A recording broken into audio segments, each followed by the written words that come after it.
साथियों नमस्कार। आज हम कोविड के ही एक उसके कॉम्बिनेशन की बात करेंगे ट्यूबरकुलोसिस के साथ। ट्यूबरकुलोसिस यानी टीबी, जिसको हिंदी में तपेदिक कहा जाता है। आप सबको मालूम है कि भारतवर्ष के अंदर तपेदिक हम सब लोग जानते हैं और आदिकाल से चली आ रही है बीमारी। ये एक बैक्टीरिया द्वारा होती है और फेफड़ों पे अधिकतर अटैक करती है, जिसको बोलते हैं पुल्मोनरी ट्यूबरकुलोसिस। कुछ एक्स्ट्रा पुल्मोनरी ट्यूबरकुलोसिस होती हैं जो कि शरीर के अन्य अंगों को भी असर डालती हैं, जैसे पेट के अंदर हो सकती है, दिमाग के अंदर हो सकती है, हड्डी के अंदर हो सकती है। शरीर के करीब करीब हर अंग के ऊपर टीबी का इन्फेक्शन हो सकता है। और जहां तक हम विश्व की बात करें तो 2019 के अंदर करीब 1 करोड़ लोगों को टीबी हुई। मैं ये आपको फिगर इसलिए बता रहा हूं ताकि हम कंपेयर कर सकें कि आज कोविड के अंदर क्या हो रहा है और टीबी के अंदर क्या होता है। 1 करोड़ लोगों को टीबी हुई और करीब 14 लाख लोग 1 साल के अंदर मरे टीबी से। दोनों में पहले मैं फर्क बता दूं। कोविड होता है एक वायरस से। वायरस के आपके शरीर में जाने के 2 से 14 दिन के अंदर सिम्टम्स हो जाते हैं और ये फेफड़ों के अंदर प्राइमरीली असर करता है, सबको मालूम है। लेकिन टीबी जो है वो स्लो डिजीज है। टीबी एक बैक्टीरिया से होती है, माइकोबैक्टीरियम जिसको बोलते हैं। ये बैक्टीरिया जो है हैवी होता है, ये जमीन पे बैठता रहता है। टीबी को एक से दूसरे व्यक्ति को लेने का एक ही माध्यम है, खांसी। खांसी करेगा, बैक्टीरिया उसके हवा में चलेंगे और जो लोग आसपास बैठे हैं उनको ये बीमारी होगी। जैसे कोविड हम कहते हैं कि 2 से 5 मिनट के अंदर ही आपको, अगर आप इन्फेक्टेड आदमी के साथ बैठे हो तो हो जाएगी, लेकिन ट्यूबरकुलोसिस में थोड़ा समय ज्यादा लगता है। आपको एक व्यक्ति के पास काफी देर तक बैठने के बाद ही हो सकती है और ये सरफेस से नहीं होती, किसी चीज को छूने से, हाथ मिलाने से टीबी नहीं होती। टीबी होगी तो खांसी के माध्यम से जो जर्म्स या बैक्टीरिया हवा में आएंगे उनको लेने से होगी और पास बैठने से होगी, बहुत दूर बैठने से नहीं होगी, जैसे कि कोविड और उसमें ये फर्क है। अब पिछले साल से जब हम बात कर रहे हैं कि ये सांस से ही होगी, तो पिछले साल में पूरे विश्व के अंदर देखा गया कि ट्यूबरकुलोसिस के केसेस की संख्या करीब 25-26% कम हो गई। यहां 1-2 बातें और बताना चाहूंगा कि पूरे विश्व का करीब 1/4 लोड टीबी का भारत में होता है। पूरे विश्व में, इंडिया में 1/4 केसेस इंडिया के होते हैं और उसमें उसी हिसाब से मृत्यु दर भी इंडिया के अंदर पूरे विश्व की करीब 3रा हिस्सा होती है। और प्रधानमंत्री जी ने आज से 2-3 साल पहले, जब हम एंड ट्यूबरकुलोसिस की बात कर रहे थे कि हम विश्व से टीबी को खत्म करने की बात चली, तो प्रधानमंत्री जी ने एक संकल्प लिया था कि हम 2025 तक टीबी को खत्म करेंगे देश से। बहुत टॉल ऑर्डर है, बहुत बड़ा ऑर्डर है, क्योंकि जब टीबी की हम बात करते हैं तो टीबी का इलाज संभव है। जितनी जल्दी डायग्नोस होगी, जितनी जल्दी इलाज हो जाएगा तो ठीक है, लेकिन इलाज लंबा है। तो 6 से 9 महीने के इलाज के अंदर प्राय देखा जाता है कि मरीज या दवाई छोड़ देते हैं या अपने आप दवाई कम कर देते हैं, क्योंकि इसकी दवाई फ्रीली सरकार के अंदर, सेंटरों के अंदर, टीबी सेंटरों में उपलब्ध है।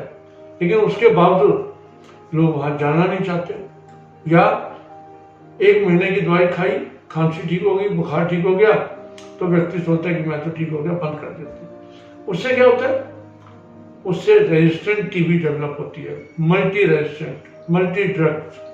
यानी कि अगर अभी 3 दवाइयों से काम चल रहा था, तो जब रेजिस्टेंट टाइप ऑफ ट्यूबरकुलोसिस हो गई तो दवाइयाँ असर करना बंद कर देती हैं।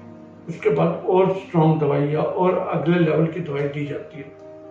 और अब तो मल्टी ड्रग रेजिस्टेंट, मतलब कई लोग ऐसे भारतवर्ष के अंदर हैं जिनको उन 3 के बाद भी कई अन्य दवाइयों से भी रेजिस्टेंस हो जाती है, उनके ऊपर ये दवाइयाँ असर नहीं करती, तो उसको और ज़्यादा इंजेक्शन या बाकी दवाइयाँ दी जाती हैं।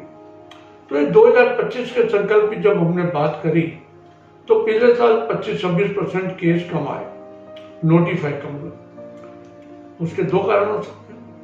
या तो लोगों ने टीबी की तरफ ध्यान नहीं दिया, डॉक्टर्स ने भी ध्यान नहीं दिया।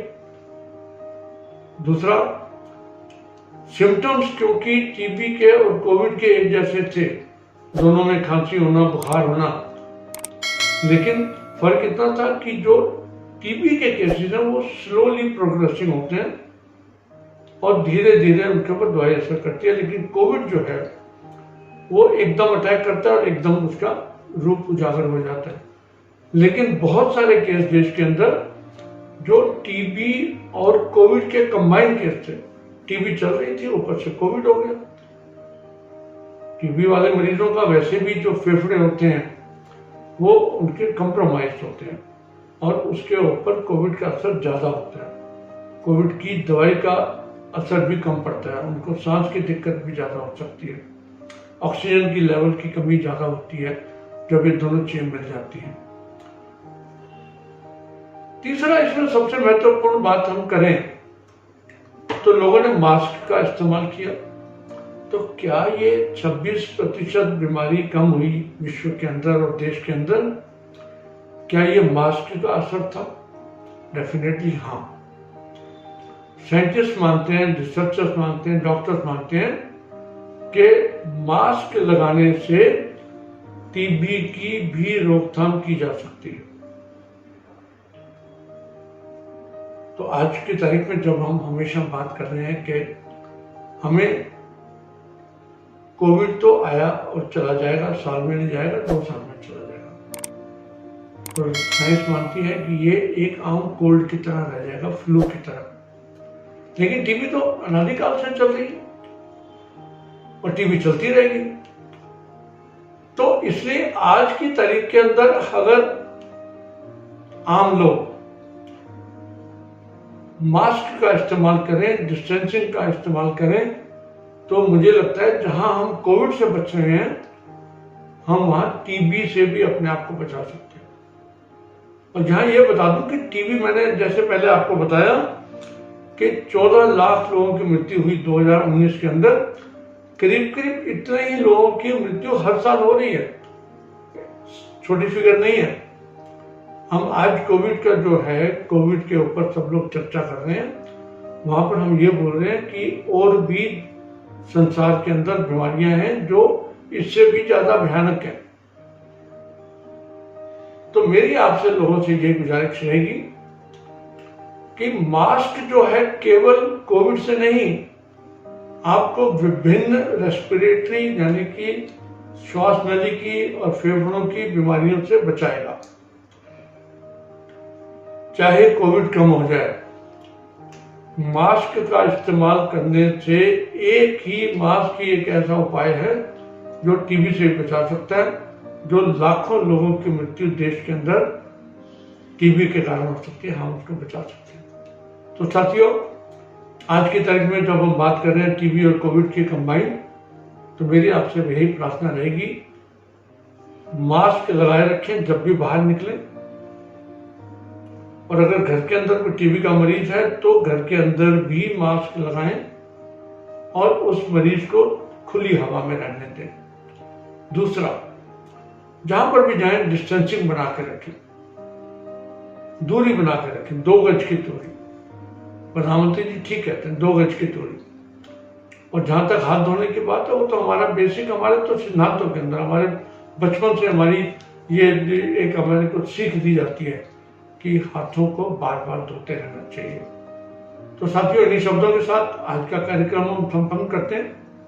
इस कार्यक्रम को आप YouTube पे और बाकी मोंगा मेडिकल सेंटर के चैनल्स पे भी देख सकते हैं। शेयर करें, लोगों के साथ बात करें और अपने प्रश्न भेजें, तब उनको हम जवाब भी दे पाए। इन्हीं शब्दों के साथ आपका नमस्कार, धन्यवाद।